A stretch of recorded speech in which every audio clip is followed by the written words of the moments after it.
नमस्कार विद्यार्थियों। आज का हमारा जो अध्ययन का बिंदु होगा वो है संविधान के भाग 3 में उल्लिखित समानता का अधिकार या राइट टू इक्विटी।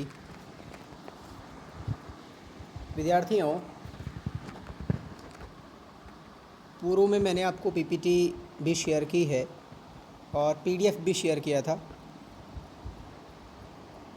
कि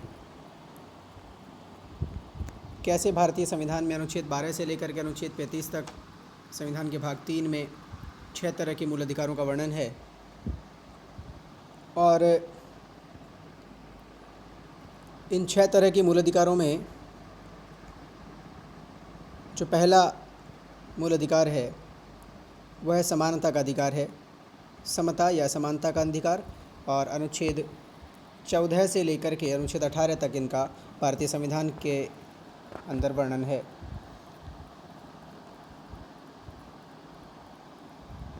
विद्यार्थियों, समानता का अधिकार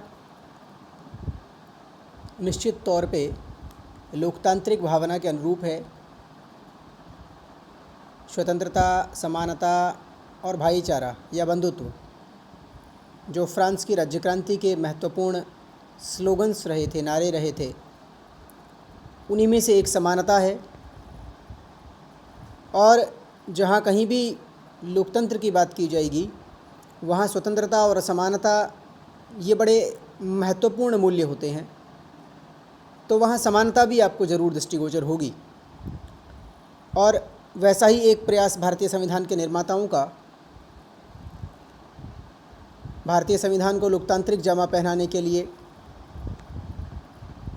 यहाँ के नागरिकों को समानता के अधिकार प्रदान करना, ऐसा संविधान सभा का एक पुनीत प्रयास।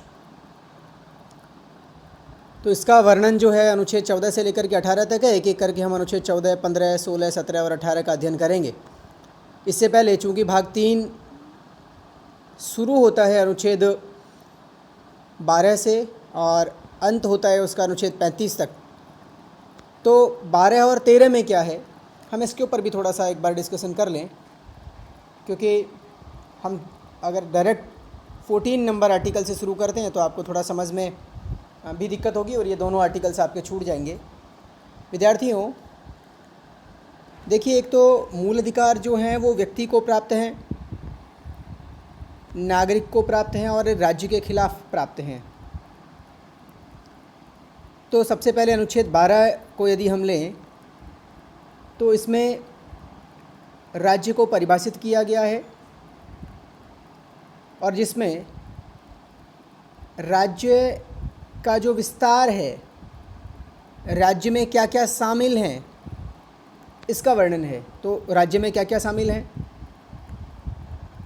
केंद्र, राज्य, केंद्र शासित प्रदेश,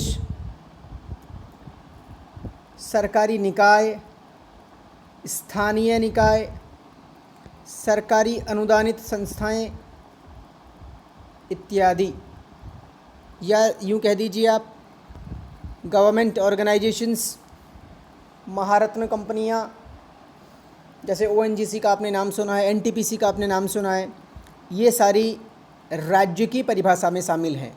यानी इनमें से कोई भी यदि राज्य के तौर पर, सरकार के तौर पर व्यक्ति के मूल अधिकारों का हनन करता है तो क्या स्थितियां बनेंगी, ये आगे वर्णन में दिया गया है।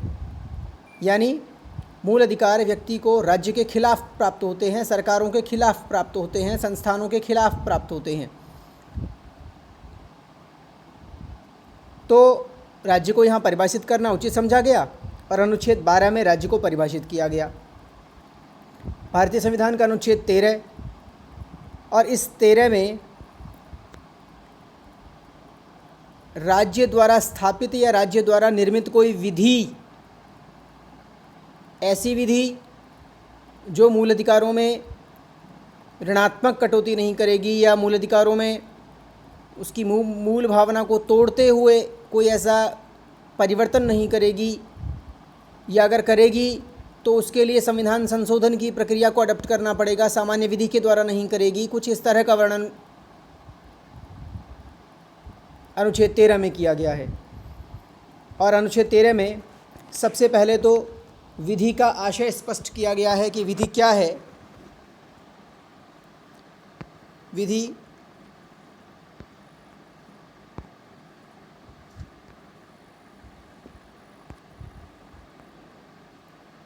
और इस विधि में सामान्य विधि और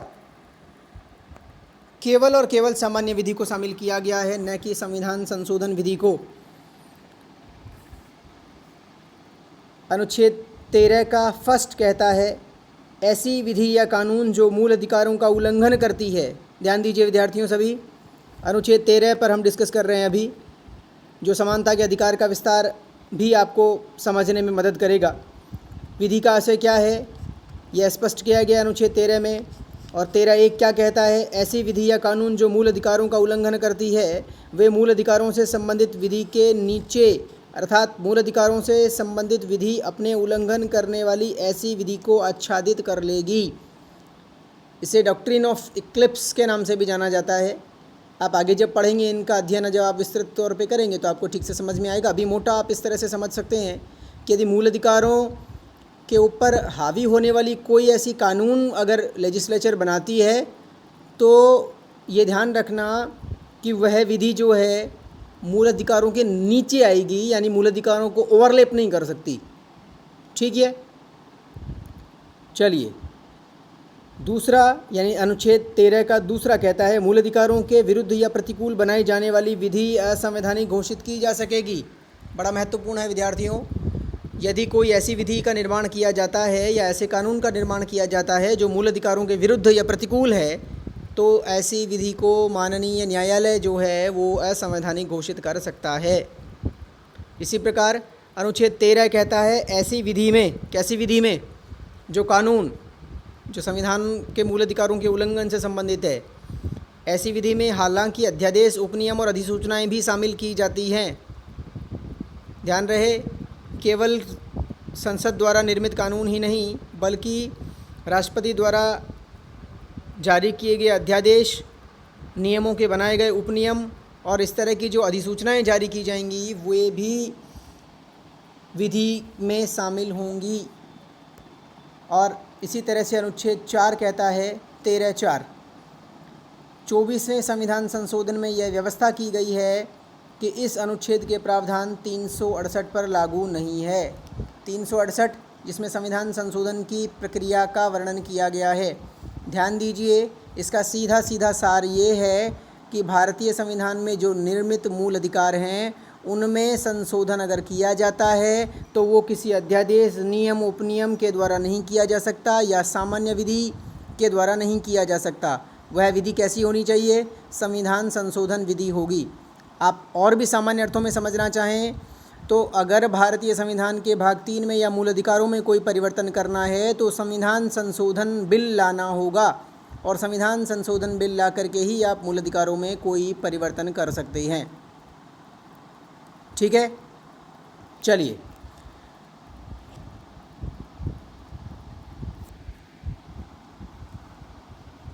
अब हम आते हैं संविधान का अनुच्छेद 14, जहाँ से हमारा समानता का अधिकार शुरू होता है। आर्टिकल 14 क्या कहता है? सबसे पहले तो इसका हेडिंग्स या इसकी जो मूल भाव है या मूल बात है वो आपको याद होना चाहिए। आर्टिकल से तात्पर्य अनुच्छेद है विद्यार्थियों। अनुच्छेद 14 कहता है विधि के समक्ष समानता, अर्थात यहाँ देखिए 2-3 बातें हैं लेकिन मूल जो इसका अर्थ है वो यह है कि कानून की नज़रों में सब समान होंगे। क्या होगा? कानून की नज़रों में सब समान होंगे या विधि के समक्ष सब समान है, चाहे वह अमीर है चाहे वह गरीब है, चाहे वह कोई पद पर आधारित व्यक्ति है, कोई नेता है या सामान्य व्यक्ति है। विधि की नज़रों में या कानून की नज़रों में सब समान होंगे। इस तरह का प्रावधान अब आर्टिकल नंबर 14 करता है। इसमें ये ध्यान रखने की बात है, 2 एक्सेप्शंस हैं यानी 2 अपवाद हैं, राष्ट्रपति और राज्यपाल। यानी कोई भी फौजदारी कानून, कोई भी दीवानी कानून, ये सब राष्ट्रपति और राज्यपाल आपको मान लीजिए कोई फौजदारी मुकदमा है, आपके खिलाफ़ भी हुआ और राष्ट्रपति के खिलाफ़ भी हुआ, तो राष्ट्रपति को पहले पूर्व नोटिस मिलेंगे, पूर्व जो है वहाँ से अनुमति लेनी होगी, क्योंकि ये राष्ट्रीय मान सम्मान का प्रश्न होता है। इसलिए आप तुरंत जा कर के राष्ट्रपति और राज्यपाल को हथकड़ी लगा करके बंद करके नहीं ला सकते, जबकि ये काम किसी सामान्य व्यक्ति के साथ किया जा सकता है। समझ में आए विद्यार्थियों? राष्ट्रपति और राज्यपाल विधि के समक्ष समानता के असम्पशंस हैं, अपवाद हैं, ठीक है। और हमने ये विधि के समक्ष समानता का जो प्रावधान है वो कहाँ से अडॉप्ट किया है? ब्रिटेन से। मैंने पूर्व में आपको एक PDF शेयर किया था और उसमें भारतीय संविधान के स्रोत मैंने आपको बताए थे, तो आप अगर उनको वहाँ से पढ़ सकते हैं तो बहुत अच्छा होगा, ताकि आपको ये चीज़ें बराबर रिमाइंड होती रहेंगी। विधि के समक्ष या विशेषाधिकार प्राप्त के साथ भी वैसा ही दंडात्मक कार्रवाई की जाएगी जो सामान्य के लिए होगी, ये इसका मूल भाव है।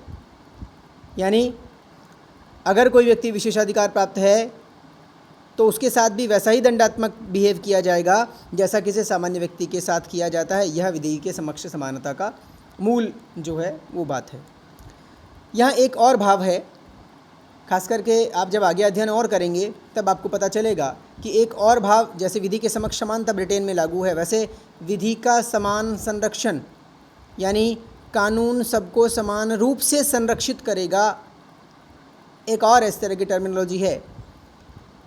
एक है विधि के समक्ष समानता और दूसरा है विधि का समान संरक्षण, equal protection of law, equal protection of law या कानून का समान संरक्षण। और यह USA की विधि है या USA की टर्मिनोलॉजी है। और इसमें क्या कहा जाता है कि समानता की स्थापना के लिए सकारात्मक भेदभाव किया जा सकता है, लेकिन ऐसा भेदभाव कैसा होना चाहिए? युक्ति युक्त एवं तर्क संगत होना चाहिए या परिस्थितिजन्य होना चाहिए।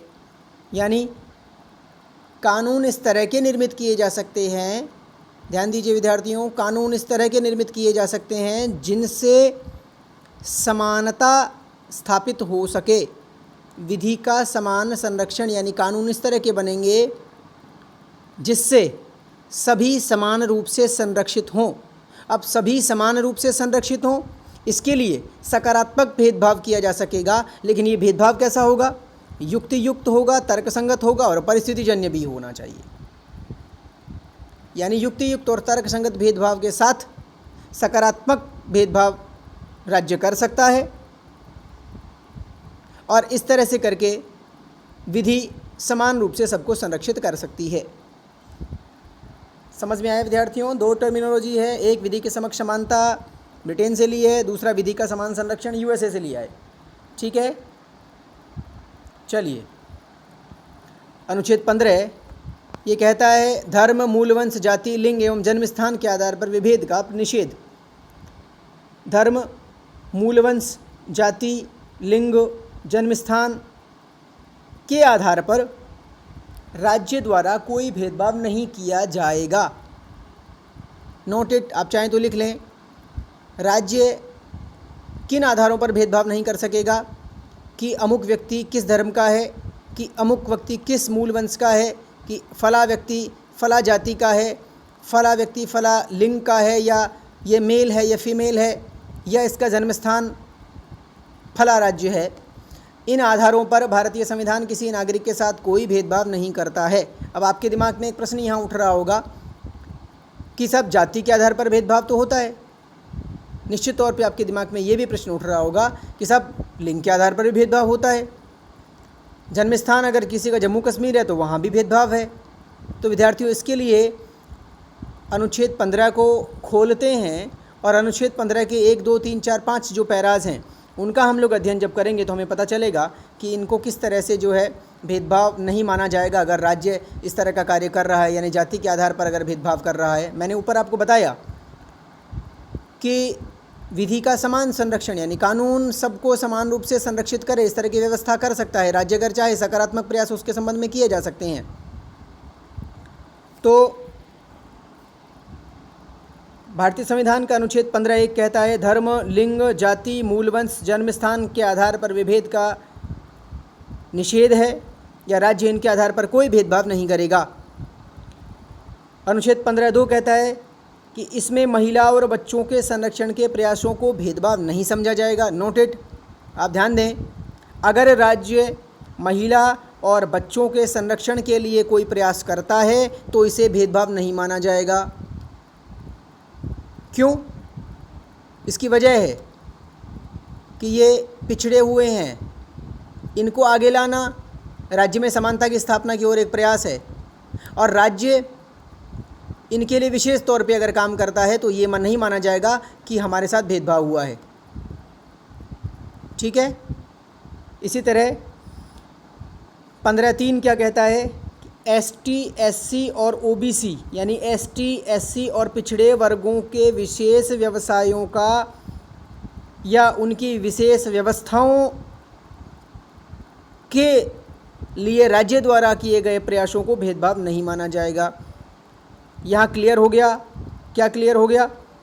कि एसटी, एससी यानी अनुसूचित जाति, अनुसूचित जनजाति और पिछड़े वर्ग के लिए राज्य के द्वारा जो कार्य किए जाएंगे, इनके उत्थान के लिए राज्य द्वारा जो प्रयास किया जाएगा, उन्हें भेदभाव नहीं माना जाएगा। इसी प्रकार अनुच्छेद 15(4) कहता है कि जनप्रतिनिधि संस्थाओं में आरक्षण एसटी और एससी को जो प्रदान किया गया है उसे भी भेदभाव नहीं माना जाएगा। चलिए, एक विशेष बात मैं यहाँ आपको बता दूँ कि ये जो जनप्रतिनिधि संस्थाओं में आरक्षण है, ये ऐसा आरक्षण केवल लोकसभा व राज्य की विधानसभाओं में ही है। आप चाहें तो लिख लें कि ऐसा आरक्षण जो अनुच्छेद 15(4) के तहत प्रदान किया गया है वह लोकसभा और राज्यों की विधानसभाओं के लिए ही है। ठीक है। इसी प्रकार महिलाओं और ओबीसी को किसी भी सदन में, संसद के किसी भी सदन में कोई आरक्षण का प्रावधान नहीं किया गया है। 15(5) कहता है, जो 93वें संविधान संशोधन 2006 के द्वारा जोड़ा गया है, कि शैक्षणिक संस्थाओं चाहे निजी हों चाहे सरकारी, दोनों में आरक्षण की व्यवस्था की जाएगी, लेकिन अल्पसंख्यक जो संस्थाएं हैं उनमें आरक्षण की व्यवस्था के लिए राज्य फोर्स नहीं करेगा। ठीक है।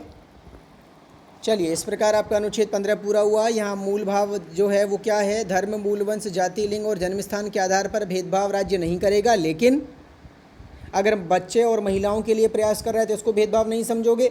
एसटी, एससी और ओबीसी के कल्याण के लिए अगर काम कर रहा है तो इसको भी आप क्या नहीं समझेंगे कि यह राज्य के द्वारा भेदभाव किया गया है। ठीक है विद्यार्थियों, अब आगे हम बढ़ते हैं। अनुच्छेद 16, लोक नियोजन में अवसर की समानता। इसको सरल अर्थों में अगर आप समझना चाहें तो क्या समझेंगे? सरकारी नौकरियों में समान अवसर की व्यवस्था राज्य करेगा। क्या करेगा? व्यक्ति का यह अधिकार होगा कि वह राज्य से ये मांग कर सके कि सरकारी नौकरियों में सबको समान अवसर प्राप्त हों। ठीक। अब सरकारी नौकरियों में समान अवसर से संबंधित जो प्रावधान हैं उसमें 16(4) कहता है कि सरकारी नौकरियों में आरक्षण से संबंधित व्यवस्थाएं 16(4) देता है, और वह कहता है कि आरक्षण का आधार सामाजिक एवं शैक्षणिक पिछड़ापन है। आप चाहें तो लिख लें, आरक्षण का आधार क्या है? सामाजिक एवं शैक्षणिक पिछड़ापन, न कि आर्थिक। ठीक है। भारत सरकारों द्वारा 1953 में अनुच्छेद 340 के तहत, जिसमें राष्ट्रपति को यह अधिकार है कि वह पिछड़े वर्गों के लिए आयोग का गठन करेगा। ठीक है। तो ऐसे आयोग बनाए, जैसे जवाहरलाल नेहरू जी के समय पे आप काका साहब कालेलकर का जो एक आयोग है वो गठन किया गया था, जिसमें 10 सदस्य थे उस समय। 1953 में यह कालेलकर कमीशन बना था। इसके बाद जो है जनता सरकार जब आई तो बीपी मंडल आयोग का गठन पिछड़े वर्गों के उन्नयन के लिए किया था, पिछड़े वर्गों के उनके लिए एक आयोग बनाने के लिए किया था। ये 1979 की बात है। और इस मंडल कमीशन की रिपोर्ट के आधार पर ही सामाजिक और शैक्षणिक पिछड़ेपन के हिसाब से जो है आरक्षण देने की सिफारिश की गई, और इस सामाजिक और शैक्षणिक पिछड़ेपन को पहचानने के लिए जातीय समीकरण या जाति को पहचान तत्व माना गया। जाति इसमें पहचान तत्व थी, लेकिन आधार क्या था? सामाजिक और शैक्षणिक पिछड़ापन। ठीक है। इसी तरह से बाद में 76 नंबर कॉन्स्टिट्यूशनल अमेंडमेंट आया, 77 नंबर कॉन्स्टिट्यूशनल अमेंडमेंट आया, और इनमें अब क्रमशः जो है आरक्षण में धीरे धीरे बढ़ोतरी की गई। जैसे 16(4) का ए जोड़ा गया, बाद में 77वें संविधान संशोधन के द्वारा और पदोन्नति में आरक्षण की व्यवस्थाएं की गई। इस तरह की व्यवस्थाएं होती रहीं। आइए इसके बाद है अगला अनुच्छेद 17 और अनुच्छेद 17 कहता है छुआछूत का अंत या अस्पृश्यता का अंत। अस्पृश्यता को अपराध की श्रेणी में डाला गया, छुआछूत का बहिष्कार किया गया। अगर अस्पृश्यता करते हुए कोई पाई जाता है तो उसके खिलाफ दंडात्मक कार्रवाई की जा सकेगी। भारतीय संविधान का अनुच्छेद 17 इस बात को उल्लिखित करता है। लेकिन यहाँ ध्यान आप ये रख लें कि संविधान में कहीं भी छुआछूत को डिफ़ाइन नहीं किया गया है। संविधान में एक भी जगह ऐसी नहीं है जहाँ अस्पृश्यता शब्द को खोल करके उसके निहितार्थों को समझाया गया हो। इसलिए छुआछूत क्या माना जाएगा, जो विभिन्न निर्णयों से अब तक स्पष्ट हुआ है। क्या छुआछूत होगा, आप किसी से कहें कि आप पानी पियो और अगर वो पानी नहीं पीता है तो उसका ये बिल्कुल मतलब नहीं है कि उसने आपको पानी पीने से मना कर दिया तो उसने आपके साथ छुआछूत की।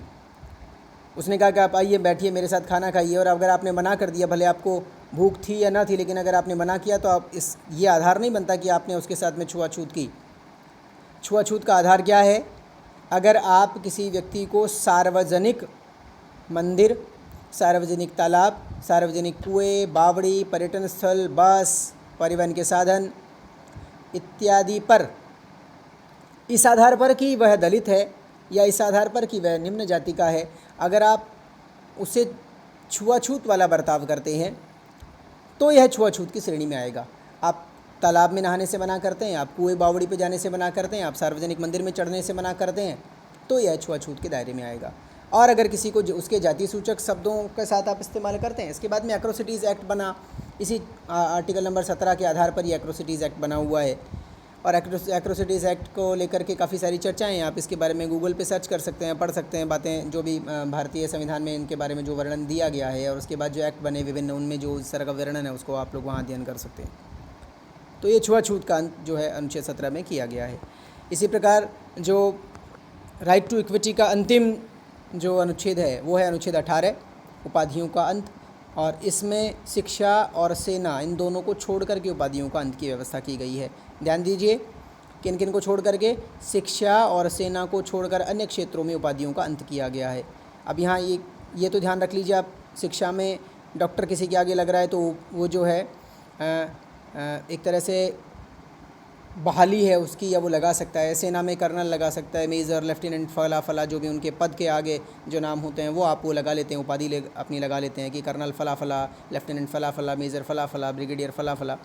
और अगर यहाँ शिक्षा में कोई डॉक्टर है, डिलीट है, तो अपने आगे इस तरह की उपाधि अगर उसको कोई मिली हुई तो उसको लिख सकता है, लेकिन अन्य को नहीं इस तरह की व्यवस्था दी गई है। अब आपका जहन में सवाल आता होगा कि भारत रत्न और पद्म पुरस्कार, किसी को पद्म भूषण, पद्म विभूषण, पद्म श्री मिला हुआ है, किसी को भारत रत्न मिला हुआ है, तो क्या वह अपने इन भारत रत्न, मैं लिखूं भारत रत्न सचिन तेंदुलकर, मैं कहूं भारत रत्न भीमसेन जोशी, तो क्या ये ठीक है? बिल्कुल ये ठीक है। ये ध्यान दीजिए कि ये जो हैं भारत रत्न और पद्म पुरस्कार, पद्म श्री, पद्म विभूषण, पद्म भूषण, ये जो हैं पुरस्कार हैं, न कि उपाधियाँ, ठीक है? इसलिए ये लगाए जा सकते हैं। विद्यार्थियों, मुझे लगा कि आपको एक बड़ा लाभान्वित करने वाला होगा, लेकिन जब तक आप स्वतः अध्ययन एक बार इसका नहीं करेंगे, विस्तृत अध्ययन इसका जब तक नहीं करेंगे, आपको ये चीज़ें थोड़ा समझने में कठिनाई होगी। आप इसका अध्ययन करें। और मैं पुनः एक बार रिपीट कर देता हूँ, भारतीय संविधान का अनुच्छेद 3 भाग 3 अनुच्छेद 12 से लेकर के 35 तक मूल अधिकारों का वर्णन है। उसमें पहला जो मूल अधिकार है समानता का अधिकार, अनुच्छेद 14 से लेकर के 18 तक इसका वर्णन है। 12 में राज्य को परिभाषित किया गया है, अनुच्छेद 13 में विधि को परिभाषित किया गया है, अनुच्छेद 14 कहता है विधि के समक्ष समानता, अनुच्छेद 15 कहता है धर्म, मूल, वंश, जाति, लिंग और जन्मस्थान के आधार पर विभेद का प्रतिषेध। इसी प्रकार अनुच्छेद 16 कहता है लोक नियोजन में अवसर की समानता। इसी प्रकार अनुच्छेद 17 कहता है अस्पृश्यता या छुआछूत का अंत, और अनुच्छेद 18 कहता है उपाधियों का अंत। ठीक है विद्यार्थियों, थैंक यू।